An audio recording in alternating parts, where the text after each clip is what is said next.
Welcome back to the Thinking Crypto podcast, your home for cryptocurrency news and interviews. If you're new here, please hit that subscribe button as well as the thumbs up button and leave a comment below. If you're listening on a podcast platform such as Apple or Spotify or Google, please leave a 5-star rating. This content is brought to you by Uphold, which is a great platform that makes it easy to buy, sell, trade, and earn cryptocurrencies. Uphold has some great promotions they're running right now. For example, you can trade Bitcoin for free. There are no fees for buying or selling Bitcoin. They also added Casper staking, and they have enabled withdrawals and deposits for Polkadot. So it's a platform I've been using for years. If you'd like to learn more, please visit the link in the description. All right, my friends, today we had some big NFT news, surprisingly, multiple NFT news items. And you all know I'm very bullish on NFTs. I believe they are a branch of the crypto tree, and they're going to usher in more people into the crypto market. And NFTs are going to be a big part of the crypto blockchain revolution with digital rights, digital ownership, tokenization. NFTs are going to be used by major brands, and they're going to be attached to different transactions and different interactions and experiences that you do with different companies. And just recently, we heard about Starbucks looking to launch their NFT collection, and it will have utility behind it because it's going to unlock experiences, perks, benefits, and so forth. So first news up here is from EDM artist Steve Aoki. He's very famous. Many of you may have heard of him. Says that he has made more money from NFTs than from a decade of music royalties. Wow. That's pretty groundbreaking when you think about it, given how popular he is. And it makes sense, right? Because the music industry and these artists have suffered a bit when it comes to online streaming and MP3s. Back in the day when it was records and CDs and so forth, they were able to monetize better. And I think NFTs are going to unlock more ways for them to monetize their content and make more money off of their own music and their own work. And there's a secondary market to this, of course. If you get a rare NFT, let's say from a certain artist, and that person becomes very famous, and they reach a certain threshold in society and pop culture, you can resell that NFT for more money than maybe you paid for it, or maybe you got it for free. So there's just unlimited possibilities here. And I've talked about it. I'm looking to launch my own NFT collection, and it will have utility behind it. For example, the folks who own the NFTs will get early access to interviews, and they will have the opportunity to book an hour Zoom call with me to discuss whatever they want, crypto, whatever it may be. So I'm going to add, an incentive and utility and perks behind this. So I think that's going to be the future. It's not just going to be artwork. There has to be utility. There has to be some sort of value behind it. So this is really great to see. And this was reported by Business Insider. Now, funny enough, Anthony Hopkins, the actor, one of my favorite actors, actually, his NFT collection sold out in 7 minutes. Wow. Right. And this is just another example. If you're a fan of Anthony Hopkins, you can certainly, support him by buying an NFT from him. And once again, these NFTs can unlock different benefits and perks. So really cool.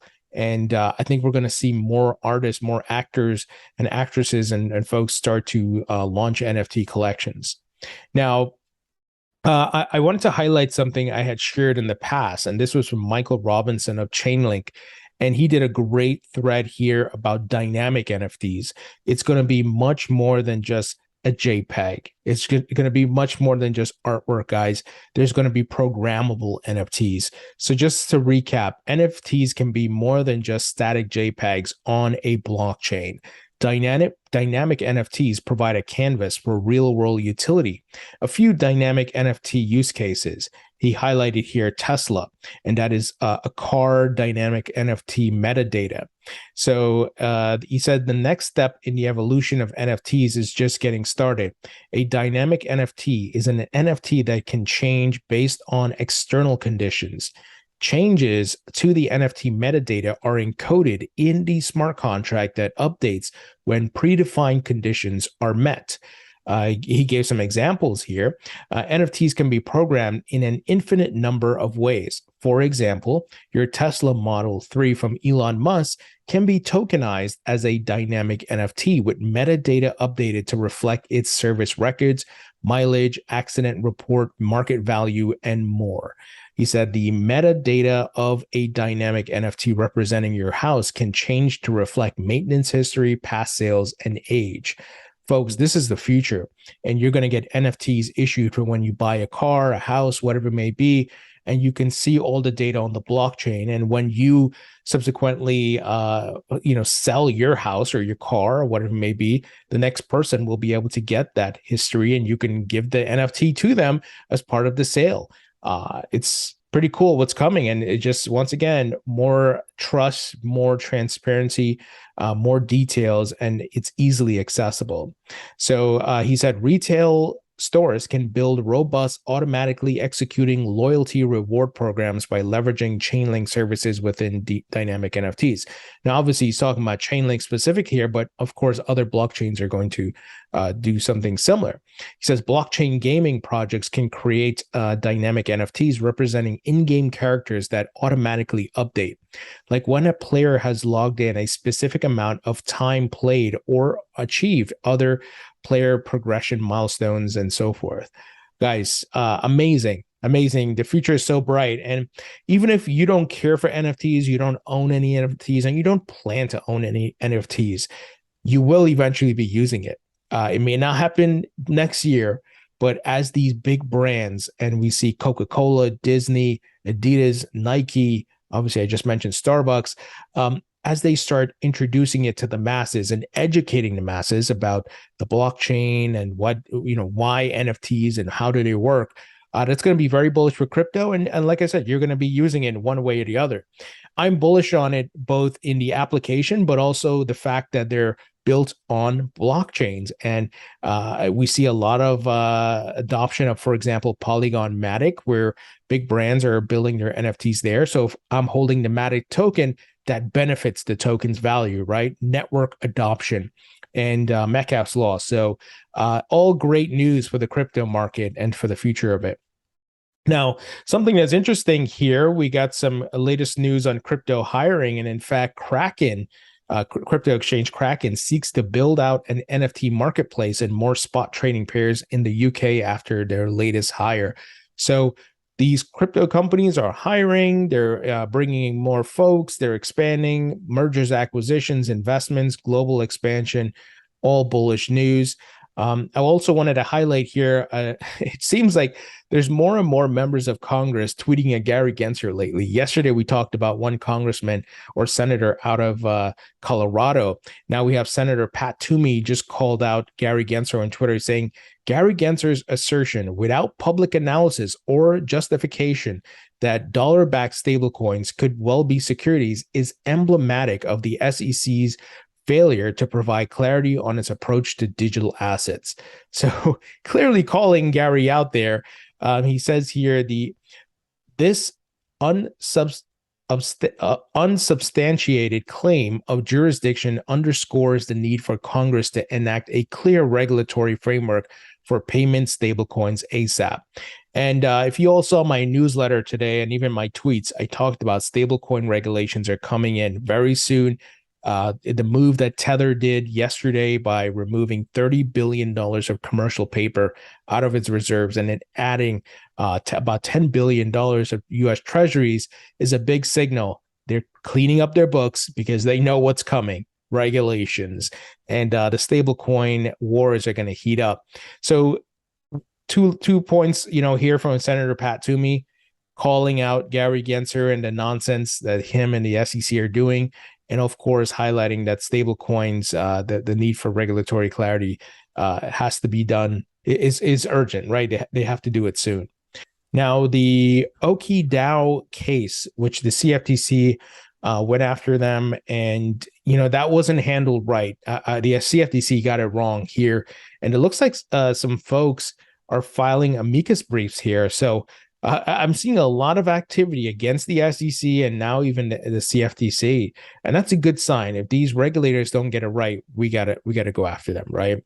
So update, the DeFi Education Fund, they submitted a brief, and they said the federal judge accepted our amicus brief plus ordered the CFTC to respond to our motion to reconsider the judge's ruling that the CFTC's service was valid.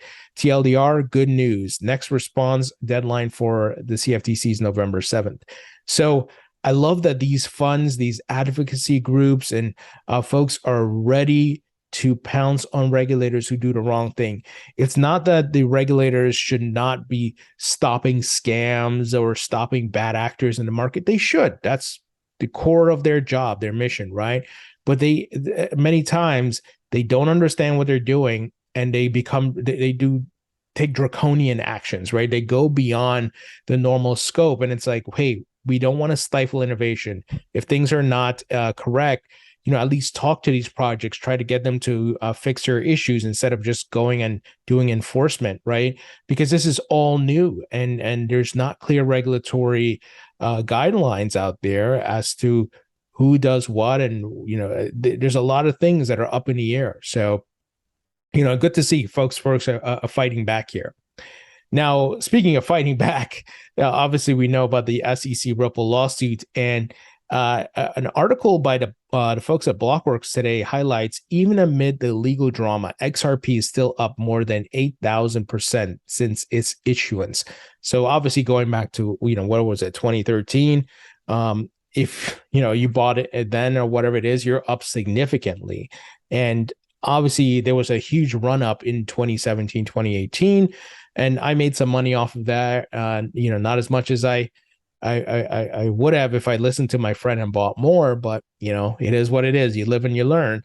But it just shows that this market is global, and just because the SEC is trying to roadblock Ripple and the rest of the industry, this technology is disruptive. It's still going to continue to grow, and it's getting adoption. But really, really interesting statistics here based on XRP, despite the lawsuit.